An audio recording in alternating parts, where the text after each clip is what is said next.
మనకి గృహస్థాశ్రమ ధర్మంలో ఒక లక్షణం చెప్తారు.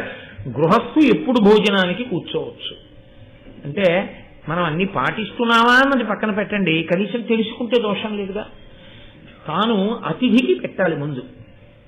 అతిథికి పెట్టి ఇంట్లో ఉన్నటువంటి భూతములకు ఆహారమును ఇవ్వాలి. బయట ఉండేటటువంటి పక్షులు, కుక్కలు, కాకులు మొదలైనటువంటి వాటికి కొంత భాగాన్ని పడేయాలి. పిడత తీసి విస్తట్లో పెట్టమని శాస్త్రాలలో లేదు, అలా పెట్టకూడదు. పిడతలు పెట్టడం అన్నది ఒక్కసారి, అది ఇంట్లో అస్తమానం ప్రతిరోజు పిడతలు పెట్టుకునే సంప్రదాయం పెట్టుకోకూడదు. తన భోజనానికి ముందే ఇమ్మని చెప్పిందంటే ధర్మశాస్త్రంలో. తన భోజనం కన్నా ముందు ఆ ప్రాణులకు పెట్టి తరువాత తాను భోజనానికి కూర్చుంటాడు. కూర్చుని అప్పుడు తాను స్వీకరిస్తాడు.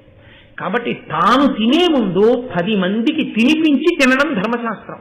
అంత గొప్ప వైభవం కలిగినటువంటి ఆర్షధర్మం.